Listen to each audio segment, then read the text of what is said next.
ఎవరైనా కూడా జనరల్గా వయసు పెరిగే కొద్దీ గౌరవం, పెద్దరికం, హుందాతనం అనేటువంటిది పెరుగుతూ ఉంటుంది. కానీ బుచ్చే చౌదరి గారికి వయసు పెరిగే కొద్దీ బహుశా కాస్త మరి మతి స్థిమితం లేకనో లేకపోతే ఏ రకమైనటువంటి ఆరోగ్య సమస్య తెలియదు, కానీ రోజు రోజుకి ఏం మాట్లాడుతున్నాడో కూడా ఆయనకే తెలియనటువంటి పరిస్థితులు తయారయ్యాడు. బహుశా మా సలహా ఏంటంటే ఏదైనా ఒకసారి డాక్టర్ కర్రి రామారెడ్డి గారు మనకి బాగా అందరికీ ఆప్తుడే, రాజమండ్రిలో అనేక డిగ్రీలు చేస్తున్నాడు కాబట్టి అటువంటి పెద్ద డాక్టర్ గారికి ఒకసారి ఏమైనా చూపించుకుంటే బాగుంటుందేమో. అసలు ఆయన మాట్లాడినటువంటి భాష ఇవాళ చూస్తే అసలు ఇంత నేను చాలా పెద్ద సీనియర్ నాయకుడిని, నా అంత రాజకీయ అనుభవం ఈ రాష్ట్రంలో ఎవరికి లేదు అన్నట్టుగా కలరింగ్ ఇచ్చేటటువంటి బుచ్చయ్య గారు మరి ఈయన మాట్లాడినటువంటి మాటలు ఇవాళ చూస్తే నిజంగా ఆయనే సిగ్గుపడాల్సినటువంటి పరిస్థితి ఉంది. ఒక పక్కన హత్యా రాజకీయాల గురించి మాట్లాడతారు. అసలు హత్యా రాజకీయాలకి care of address Telugu Desam party. గతం నుంచి కూడా ఎన్టీ రామారావు గారిని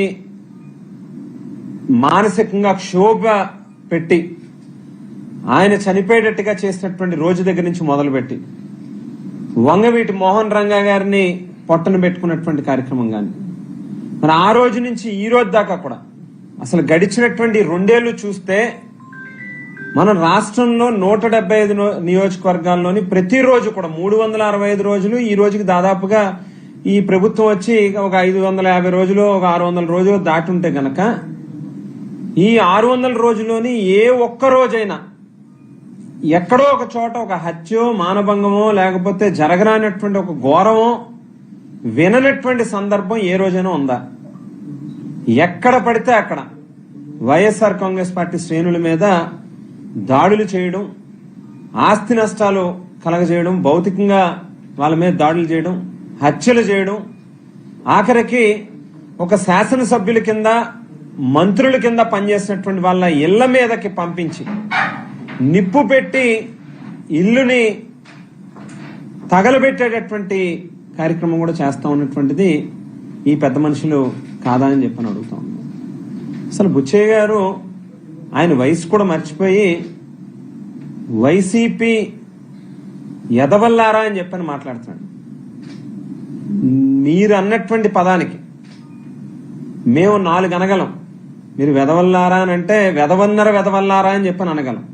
కానీ మాకు మీకు కొంచెం మా నాయకుడు రాజశేఖర రెడ్డి గారు లేదా జగన్మోహన్ రెడ్డి గారు మాకు నేర్పించినటువంటి భాష, రాజకీయాల్లో ఒక పద్ధతి, గౌరవం, ఏదైనా ఒక విమర్శ, సద్విమర్శ పద్ధతిగా ఉండాలనేటువంటి ఇదితో మా మాటలు కాస్త లిమిట్లో పెట్టుకుని జాగ్రత్తగా మాట్లాడతాం. ఇది ప్రజాస్వామ్యంలో ఉన్నాం కాబట్టి మీరేదో అధికారం అనేటువంటిది శాశ్వతం, మనం ఏదంటే అది చెల్లుబాటు అవుతుంది అనేటువంటి ధోరణిలో ఇవాళ మీ తాలూకా పనులు ఇవన్నీ కూడా కనిపిస్తా ఉన్నాయి. అసలు ఏదైతే ఎన్నికల్లో మీరు హామీలను ఇచ్చారో ఏ రోజైనా ఈ 2 సంవత్సరాల్లో వాటి గురించి ప్రస్తావన అనేటువంటి జరుగుతుందా? 2 సంవత్సరాల కాలంలో ఎవరికైనా ఈ రాష్ట్రంలో కొత్తగా ఒక్కటంటే ఒక్క పెన్షన్ అయినా ఇచ్చారా? ఎవరికైనా కొత్తగా ఒక హౌసింగ్ లోన్ ఇచ్చారా? లేకపోతే మీరు చెప్పినటువంటి ఎన్నికల హామీ నెలకి 3,000 రూపాయలు నిరుద్యోగ భృతి ఇస్తామని చెప్పారు. ఈ రాష్ట్రంలో ఉన్నటువంటి నిరుద్యోగ యువతకి ఎవరికైనా ఇచ్చారా? ఆడపడుచులకి నెలకి 1,500 రూపాయలు 18 సంవత్సరాలు నిండితే చాలు ఇస్తామని చెప్పారు. దాని ప్రస్తావన ఎక్కడైనా మాట్లాడుతున్నారా? ఇవన్నీ పక్కకు పెట్టి ఎంతసేపు ఉన్నా కూడా ఏదో ఒక రకంగా జగన్మోహన్ రెడ్డి గారిని, వైఎస్ఆర్ కాంగ్రెస్ పార్టీని వ్యక్తిత్వ హననం చెయ్యాలి, పర్సనల్ గా టార్గెట్ చేసి ప్రతిరోజు నిందలు వేయాలి, బురద జల్లాలి, ఆ బురదను మేము కడుక్కోవాలనేటువంటి ఒకే ఒక్క ఆలోచనతో వెళ్తా ఉన్నారు. ఇది మంచి పద్ధతి కాదు అని చెప్పి తెలియజేస్తా ఉన్నాం. మీ గురించి వేళ నియోజకవర్గంలో కానీ, రాజమండ్రి రూరల్ నియోజకవర్గంలో కానీ, లేకపోతే ఈ జిల్లాలో కానీ ఏం మాట్లాడుతున్నారో ఒక్కసారి దయచేసి ఆలోచించుకుని క్షేత్రస్థాయిలో ప్రజలు ఏం మాట్లాడుకుంటున్నారు.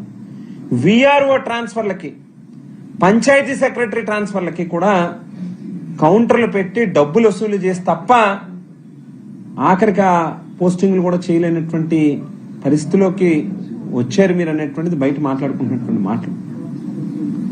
ఆఖరికి మీ తాలూకా చెంచాలను పెట్టి ఇసుక ర్యాంపుల్లోని ఎక్కడ పడితే అక్కడ డైరెక్ట్ కలెక్షన్ కౌంటర్లు మీరే పెట్టి కలెక్షన్లు తీసుకుంటున్నారు అనేటువంటి మాట ఇవాళ ఎక్కడ పడితే అక్కడ మాట్లాడుకుంటా ఉన్నారు.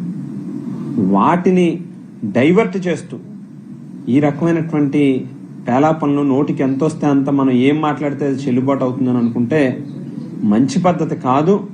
మీరేదో జగన్మోహన్ రెడ్డి గారిని ఇంతకు ముందు ఒకసారి ఆయన మీదకి కోట్లాడికి వెళ్తాం, ఆయన చంపేస్తాం, ఆయన కొట్టేస్తాం అనేటువంటి మాటలు మాట్లాడారు. ఈవేళ మళ్ళీ తిరిగి ఆయన మీద హత్యా రాజకీయాలని, లేకపోతే మేమే నరుకుతాం.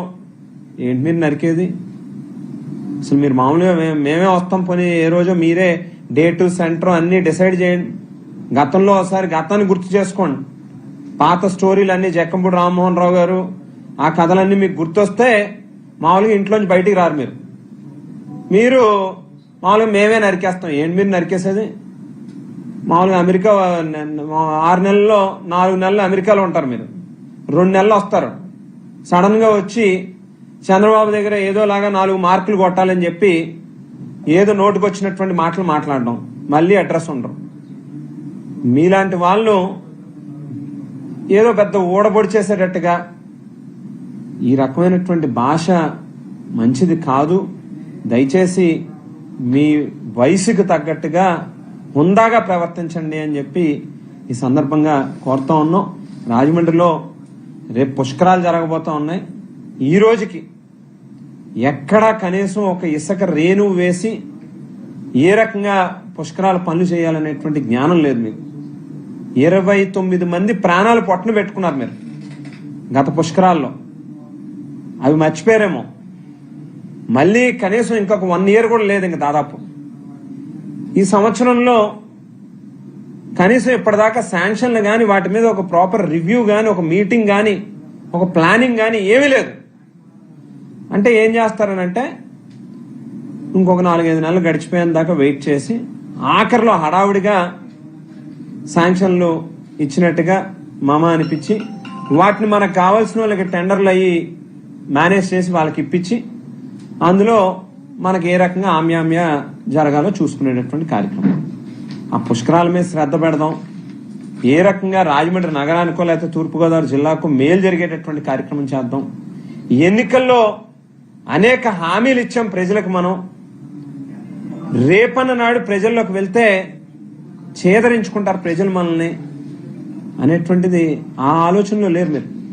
ఎంతసేపు ఉన్నా కూడా జగన్మోహన్ రెడ్డి గారి మీద బురద జల్లాలి, చంద్రబాబు గారి దగ్గర లేకపోతే లోకేష్ దగ్గర ఏ రకంగా మార్కులు కొట్టాలి.